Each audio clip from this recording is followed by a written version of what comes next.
At its peak, the British East India Company was not just the world's most powerful corporation, it was a sovereign state in its own right. A private commercial entity that commanded its own massive standing army, issued its own currency, and governed over 200 million people with an iron grip of a balance sheet. Yet the story of this corporate empire is not one of a steady march to glory, but a calculated $40 trillion heist that fundamentally drained the world's richest economy and then collapsed under the weight of its own systemic greed, forcing the British government into the world's first major corporate bailout.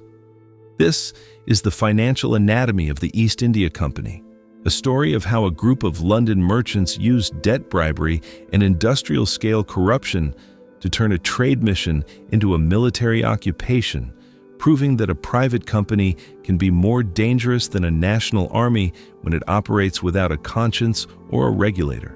The company did not just trade spices and silk. It traded the lives and the future of an entire subcontinent for the profit of a few hundred shareholders in Leadenhall Street, creating a financial monster that would eventually threaten the stability of Great Britain itself through a series of catastrophic economic mistakes.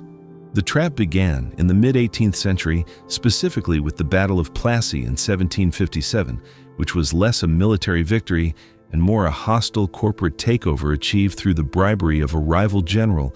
But the true financial turning point was the Treaty of Allahabad in 1765. This treaty granted the company the Diwani the right to collect taxes in the wealthy province of Bengal, which at the time was the industrial heart of the Mughal Empire.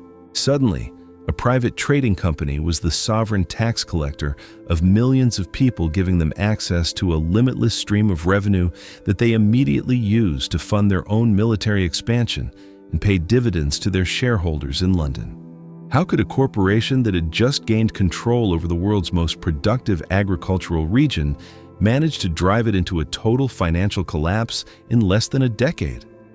The answer lies in the company's ruthless prioritization of short-term revenue over the long-term survival of the land and its people, a decision that led directly to the Great Bengal Famine of 1770, where 1/3 of the population died while the company's tax collections actually increased.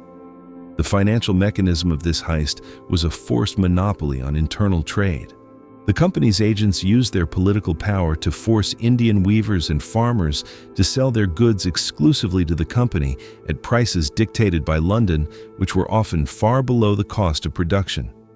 This was not trade, it was industrial-scale extortion that systematically wiped out the local middle class and destroyed the competitive textile industry that had dominated the global market for centuries. The wealth of India was not being traded for Western goods, it was being extracted through a one-way financial siphon, where the tax revenue collected in India was used to buy Indian goods for export to Europe, effectively allowing the company to get its inventory for free, while the Indian economy was hollowed out of its capital.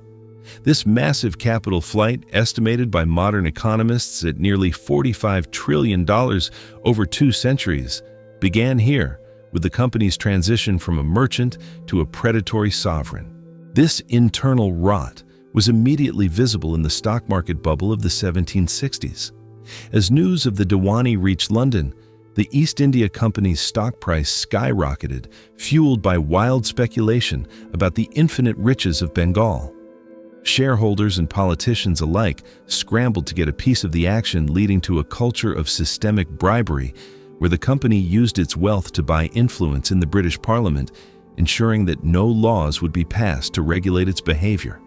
This was the first great corporate-captured government in history, where the lines between the company's board of directors and the British state were almost entirely blurred. What happens when a private company becomes so powerful that it can literally buy the government that is supposed to regulate it? The result was a period of unbridled corporate anarchy that led to the first global financial crisis of the industrial age.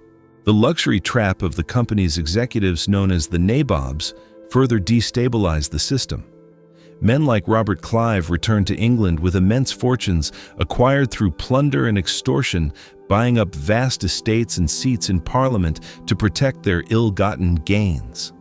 These nabobs represented a new and dangerous force in British society, a class of men whose wealth was not tied to British land or industry, but to the systematic stripping of an overseas empire. Their presence created a deep social and political backlash in London as the public began to realize that the company's wealth was built on a foundation of famine and corruption. The company was not just bankrupting India, it was corrupting the very soul of British politics through its golden pill of bribes and influence. The situation reached a terminal point in 1772 when the East India Company's bubble finally burst. Despite the massive tax revenues from Bengal, the company was functionally insolvent because of its astronomical military spending and the rampant embezzlement of its own agents. They had exhausted their credit lines and were facing a massive debt repayment that they could not meet. This was the moment of truth for the British state. Allow the company to fail and risk a total collapse of the London financial market, or provide a massive state bailout to keep the corporate monster alive. How could the richest company in the world run out of cash so spectacularly while its directors were living like kings? The answer revealed a structural flaw in corporate colonialism that would haunt the British Empire for the next century. The 1772 financial collapse of the East India Company was the world's first too-big-to-fail moment, where a private corporation's bankruptcy threatened to bring down the entire British banking system and the global economy along with it. The company's debt had ballooned to an unsustainable level of $1.3 million, while they were simultaneously facing a massive shortfall in their tea sales due to smuggling and a sudden credit freeze in the London markets. To save itself, the company turned to the British government for a bailout. But the government did not provide the money for free. They demanded a series of regulatory concessions that began the slow process of turning a private business into an arm of the state.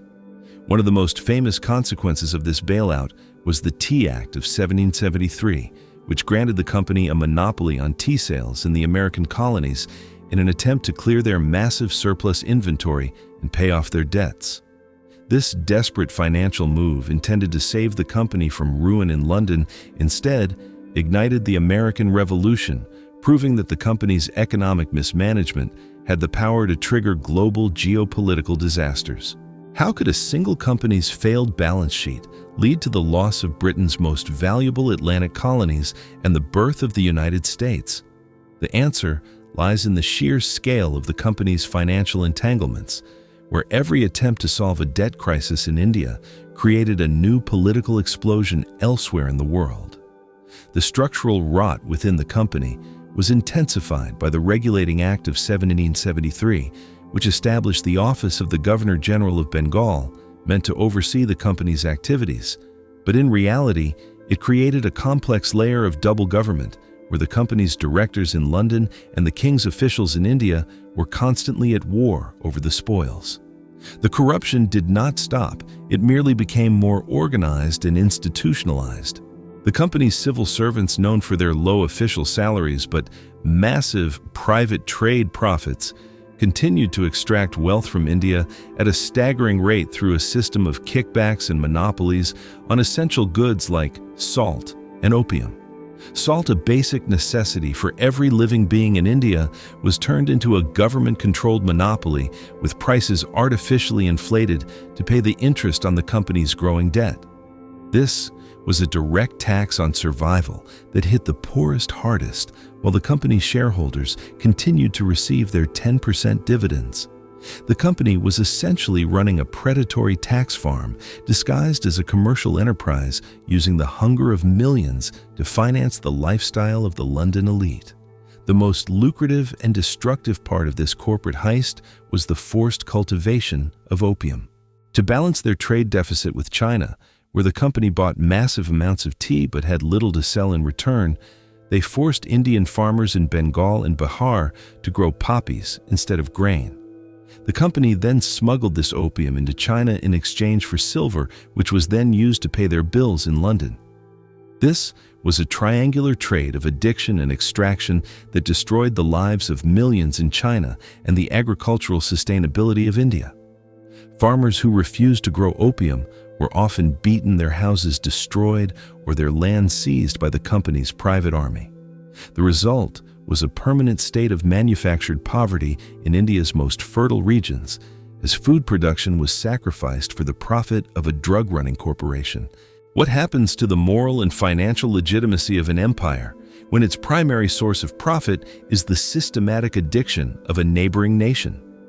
The opium trade was the secret engine of the company's survival during its darkest financial years, providing the hard currency necessary to keep the London creditors at bay.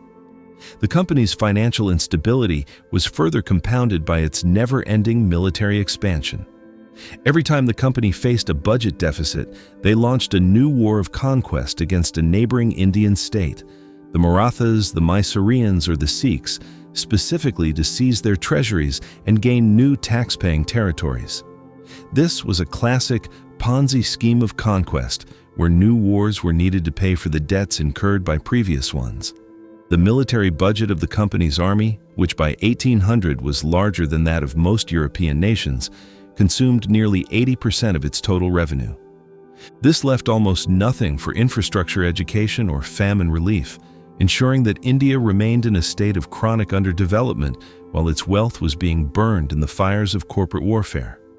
The company was not building a nation, it was managing a profitable liquidation of a subcontinent where the only investment was in the tools of coercion and extraction. The final phase of this corporate hegemony began with the Charter Act of 1813, which stripped the company of its monopoly on trade with India, but allowed it to keep its monopoly on China and tea. This move by the British Parliament was a reaction to the growing pressure from British manufacturers in Manchester and Birmingham, who wanted access to the Indian market to sell their own machine-made textiles. The company, which had once protected Indian weavers to ensure its own exports, now saw those same weavers destroyed by a flood of cheap British goods that were imported under the very trade rules the company helped create. This was the ultimate betrayal. The company destroyed India's industry to export its goods, and then destroyed India's market to import Britain's goods. India was being squeezed from both sides by a corporate machine that had no loyalty to anything but its own survival. How did the company's leadership respond when they realized they were no longer a trading firm, but merely a debt-collecting agency for the British state? The transition from merchant to tax farmer was complete, and it set the stage for the final catastrophic mutiny that would end the company's rule forever. The transition of the East India Company from a commercial trader to a sovereign tax collector created a lethal financial environment where the line between private profit and public duty vanished entirely, leading to a systemic hollow-out of India's capital and its redirection into the pockets of the London elite. By the early 19th century, the company had perfected the drain theory, where the tax revenue of India was used to pay for the very goods the company exported back to Britain, effectively allowing the corporation to receive its entire inventory for free while the Indian taxpayer financed the transaction. This was a financial loop of extraction that left the subcontinent perpetually starved of investment capital and led to a series of recurring famines that were not natural disasters, but the direct result of the company's refusal to lower tax demands even during crop failures. The company's board in London cared only for the quarterly dividend and the interest on their growing debt, and this pressure was felt in every Indian village where collectors used brutal methods to extract every last rupee from the hands of starving farmers. How could a corporation maintain its legitimacy while it was physically consuming the very people it was supposed to govern? The answer was a complex propaganda machine in London that portrayed the company as a civilizing mission, while the reality on the ground was a calculated and cold-blooded liquidation of a nation's wealth. This financial predation was further institutionalized through the land revenue settlements, such as the Permanent Settlement of 1793, which fixed the land tax at an impossibly high level and created a new class of landlord intermediaries known as zamindars. These zamindars were effectively the company's private debt collectors, holding the power to evict farmers who could not pay the exorbitant taxes and this led to a massive and sudden transfer of land ownership that destroyed the traditional social fabric of rural India. Millions of small-scale farmers were turned into landless laborers on their own ancestral land, working only to pay off a debt that they could never escape. This was the beginning of the chronic agrarian crisis that continues to plague the subcontinent today, a structural legacy of a corporate policy that prioritized tax yield over human life. The company was not interested in agricultural productivity. It was interested in predictable cash flow to satisfy its creditors, and this short-termism became the fatal flaw of its entire administrative model. The role of the company's army during this period was also primarily financial, acting as the ultimate enforcer for the tax collectors and the tool for seizing new sources of revenue. Every time the company faced a budget deficit in London, they launched a new military campaign against sovereign Indian states, specifically to capture their royal treasuries and absorb their tax bases. The wars against Tipu Sultan and the Marathas were not just about territory. They were about seizing the assets of rivals to prevent the company's own bankruptcy. The cost of this massive military machine was itself a burden that the Indian taxpayer had to bear, with military spending consistently consuming over 75% of the national budget, leaving virtually nothing for public works like the irrigation systems that had traditionally protected India from drought. The company was essentially a military occupation masquerading as a government, using the resources of the occupied to pay for their own subjugation. What happens to a state when its army becomes its primary expense and its tax collection becomes its primary purpose? The result was a brittle and hated regime that relied entirely on fear and financial coercion to maintain its grip. The final and most explosive element of this corporate heist was the destruction of the Indian handicraft industry, particularly the world-famous cotton weaving. To protect the rising textile mills of Manchester and Lancashire, the British Parliament, at the urging of the company's lobbyists, imposed massive tariffs on Indian cloth imports, while allowing British machine-made textiles to flood the Indian market duty-free. This was a policy of deliberate deindustrialization that forced millions of skilled weavers into poverty and pushed the entire economy back toward a primitive reliance on raw material exports. India was transformed from the world's leading manufacturer into a captive market for British industry, a transformation that was achieved not through competition, but through the power of corporate legislation and colonial tariffs. The once bustling industrial towns of Dhaka and Murshidabad became ghost towns, their populations decimated by famine and the loss of their livelihoods. This was the true scale of the $40 trillion heist, the systematic dismantling of a developed economy to serve the interests of a foreign corporation.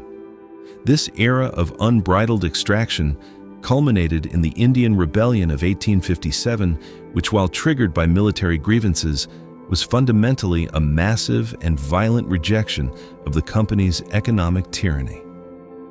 The rebels targeted the company's treasuries, its tax records, and its land registries, as much as they targeted its soldiers seeking to physically destroy the documents of their financial enslavement.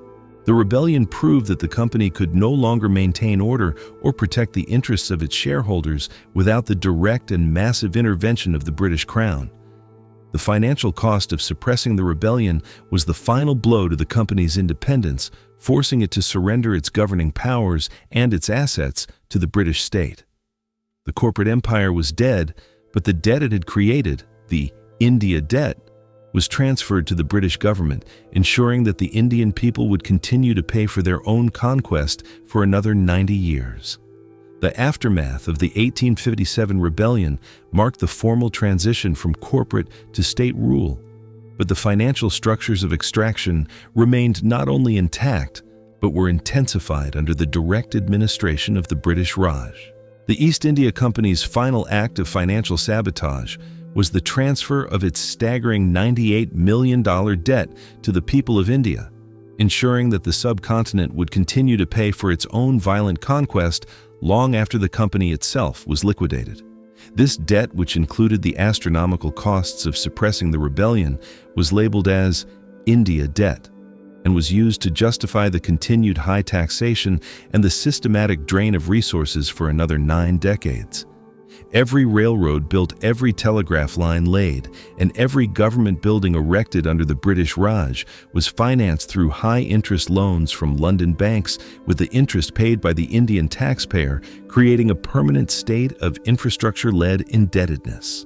These projects, while often cited as benefits of colonial rule, were strategically designed to accelerate the extraction of raw materials and the movement of British troops, ensuring that India remained a profitable industrial appendage for Britain rather than a developing nation in its own right.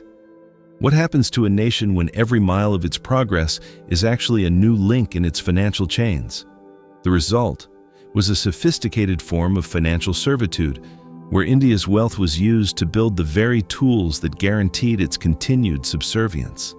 The systemic nature of this heist was further revealed in the Council Bill system, a complex exchange mechanism that acted as a hidden tax on Indian exports. British merchants buying Indian goods would pay in gold in London, but the Indian exporters would receive their payment in rupees in India from the tax revenue collected by the government. The gold never left London. It remained in the British Treasury to pay for the home charges, the costs of maintaining the India office, and the pensions of British officials. This was a direct theft of foreign exchange earnings that prevented India from accumulating its own gold reserves or developing its own stable currency. While other nations used their trade surpluses to build industrial capital, India's surplus was simply confiscated by the British state to pay for the overhead of its own occupation. This was the ultimate realization of the $40 trillion heist, a global-scale accounting trick that converted India's hard-earned trade profit into a silent subsidy for the British domestic economy. The demographic consequence of this continuous drain was a cycle of staggering poverty and recurring famines that intensified under the Crown's administration. Between 1860 and 1900, India suffered through some of the worst famines in recorded history, with millions dying of starvation, while the export of grain from India to Britain actually increased. The British administration, adhering to a rigid and cold-blooded policy of laissez-faire economics, refused to intervene in the market or lower tax demands, even as corpses lined the streets of Indian cities. They argued that the market must decide the price of grain, failing to acknowledge that the market was entirely distorted by the forced exports and the crushing debt burden they had imposed. The famine of 1896 to 1897 alone killed an estimated 5 million people, while the government continued to collect its land revenue with surgical precision. This was the human cost of a financial system that prioritized the sanctity of the debt over the sanctity of life, proving that the state was merely the successor to the company's original predatory logic. The industrial impact of this era was the final cementing of India's status as a primary producer and a captive market. British policy ensured that India remained an exporter of raw cotton, jute, and tea, while importing finished textiles and machinery from Britain. Any attempt by Indian entrepreneurs to build their own mills or steel plants was met with extreme regulatory hurdles and discriminatory tariffs designed to protect British industrial interests. The development of the Tata Iron and Steel Company in the early 20th century was achieved in spite of the British administration, not because of it. The financial deck was stacked against Indian industrialization through a banking system controlled by British-owned exchange banks, which refused to provide credit to Indian firms. This was a financial blockade of a subcontinent, ensuring that India remained decades behind the industrial curve, while its resources fueled the factories of the Midlands. Could India have been the world's leading industrial power if its capital had not been systematically drained to London for 150 years? The economic data suggests that the great divergence between East and West was not a result of cultural superiority, but of a calculated corporate and state heist. This era of state-managed extraction was not just about money, it was about the systematic destruction of the Indian village economy. The high land taxes forced farmers to move from growing food for their communities to growing cash crops for the international market like cotton and indigo. This shift made the Indian peasant vulnerable to the fluctuations of the global market, where a price drop in New York or London could mean starvation in a village in Bihar. The traditional safety nets of the village were destroyed, and the peasant became a debt slave to the local moneylender, who was often the only source of credit in a system that had abolished traditional communal land rights. The financial weapon had penetrated the deepest levels of Indian society, turning the entire population into a series of units of extraction for a distant global empire.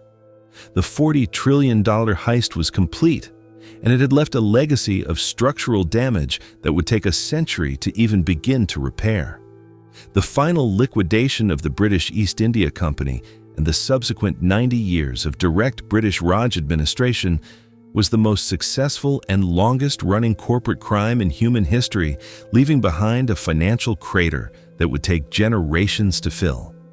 When India finally achieved independence in 1947, it was not just a political victory, but a bankrupt nation reclaiming its own empty treasury, inheriting a colonial debt that had been engineered to keep the subcontinent in a state of permanent financial shock.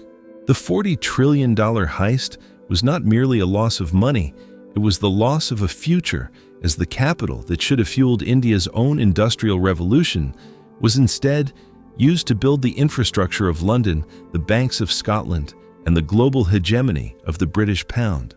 The corporate empire had successfully performed a reverse alchemy, turning the world's most productive manufacturer into its most impoverished agricultural servant, ensuring that the gap between the developed West and the developing East would remain a permanent feature of the modern global economy.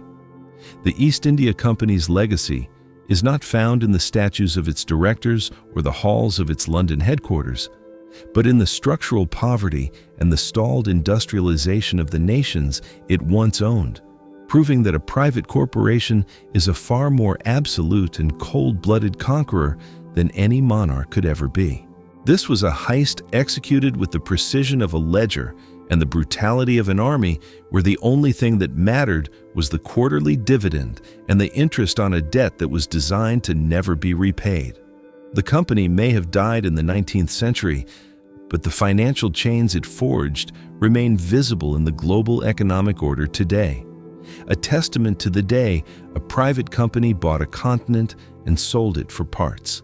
The ultimate tragedy is that the company's failure was as calculated as its rise, as it ensured that its own bankruptcy was paid for by the very people it had already looted. The British taxpayer never paid for the bailout of the East India Company. The Indian taxpayer did through a century of increased land taxes, salt monopolies, and manufactured famines.